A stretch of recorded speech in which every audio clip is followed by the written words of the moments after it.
Fala pessoal, beleza? Tema de hoje, línguas estranhas. Movimento que ocorre no pentecostalismo. O que seria? Né?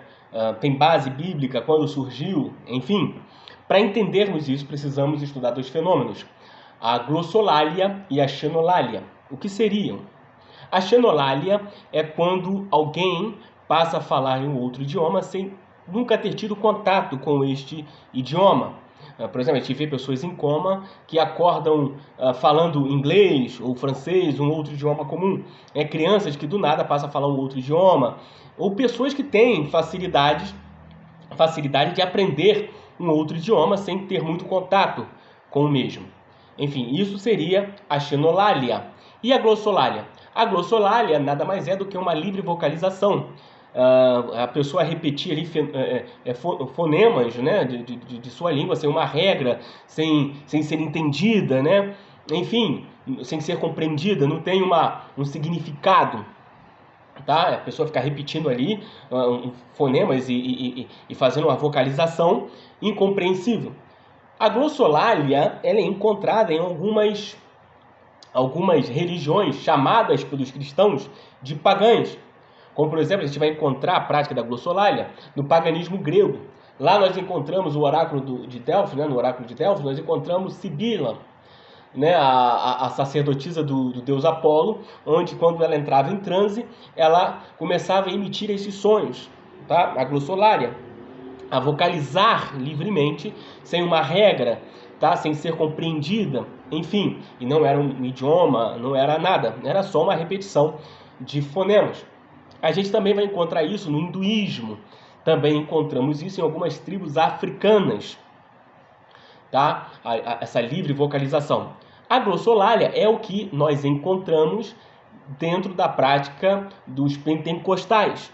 É a glossolalia. Bom, a Universidade da Pensilvânia fez um estudo onde ela reuniu essas pessoas que falavam em línguas estranhas, tá? E as pesquisou, fez testes, enfim, e chegou à conclusão de que a parte responsável pela fala, pela linguagem, pela comunicação do cérebro ficava inativa.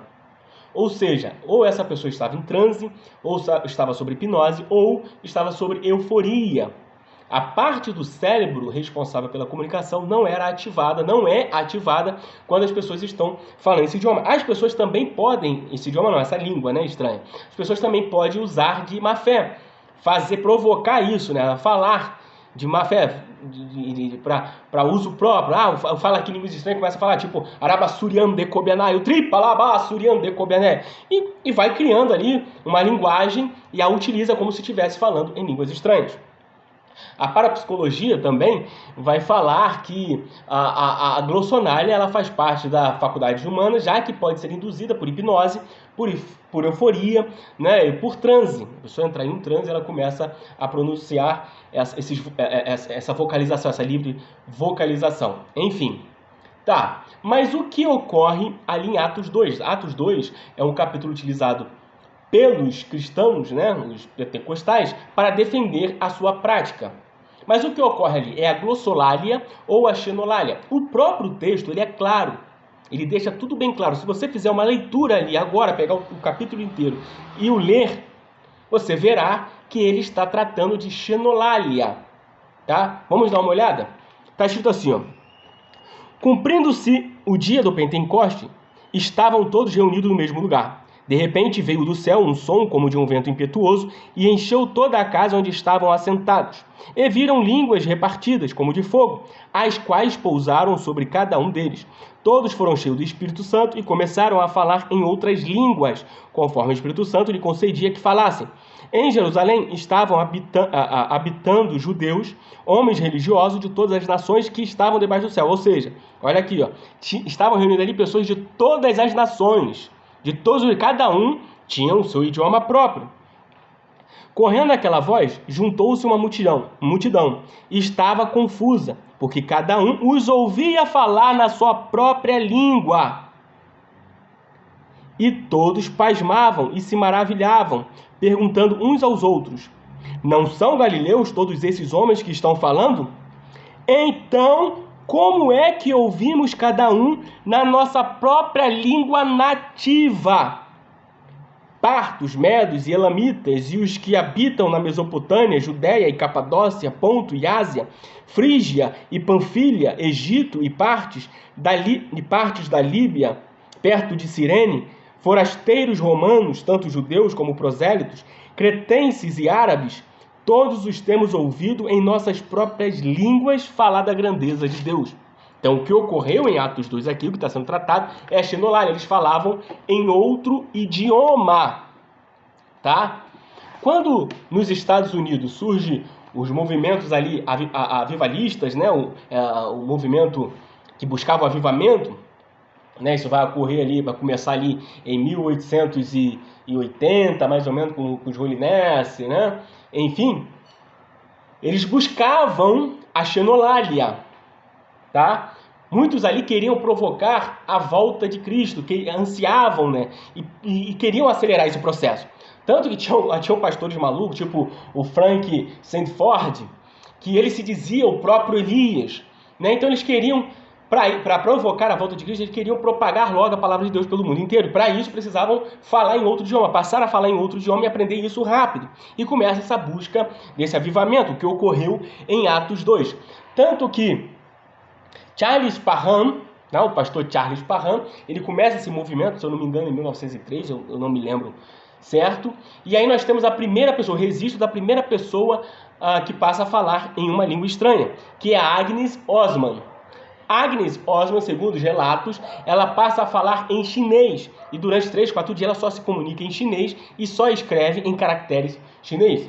Então todo mundo começa essa busca aí, pega os missionários e vocês precisam ser batizados, cheios do Espírito Santo para falar em outros idiomas e espalhar a palavra de Deus. Aí começa o movimento, eles acham que estão falando em outros idiomas e começam a mandar essas pessoas para os lugares que supostamente elas estavam falando o idioma. Chegando nesses lugares eles se decepcionam porque não estavam falando bosta nenhuma.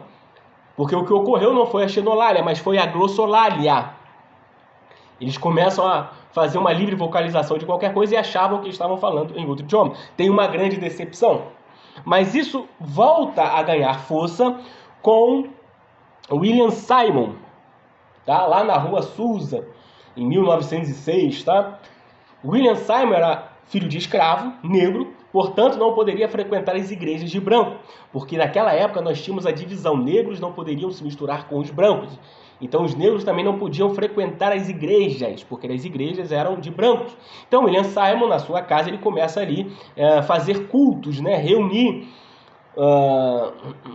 ali os negros, enfim. E esses negros, eles traziam um pouco das culturas de suas tribos africanas.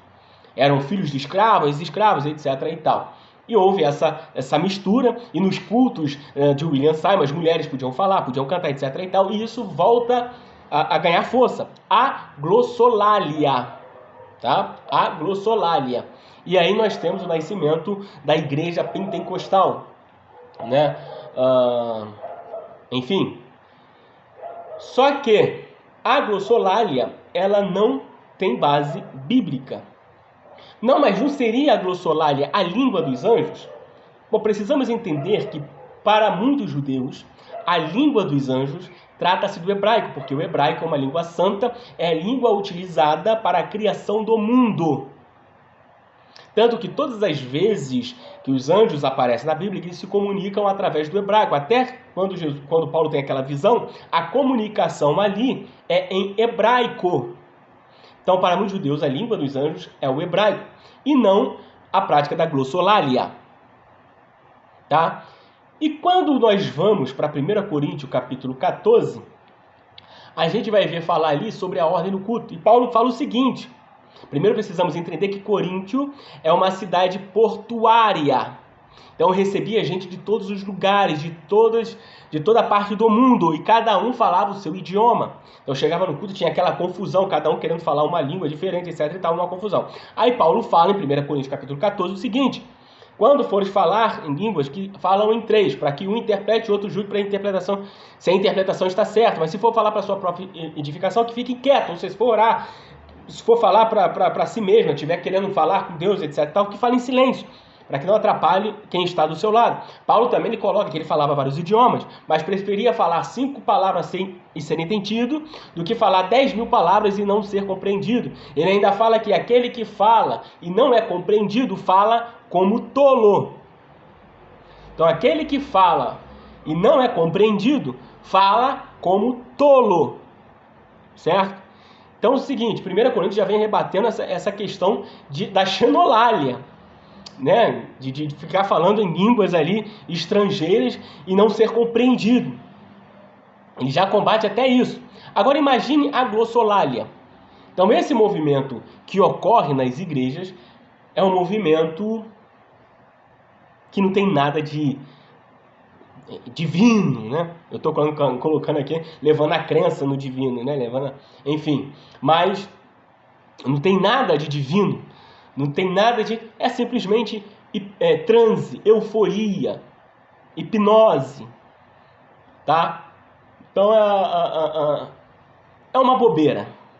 Para resumir, é uma bobeira. Se eu quiser falar em línguas, eu também falo. Qualquer um pode falar. Só inventar uma livre vocalização e começar, tá? Língua dos anjos não tem essa embasamento para isso na Bíblia. E Paulo também combateu até a questão da xenolalia. Enfim, valeu, até uma próxima.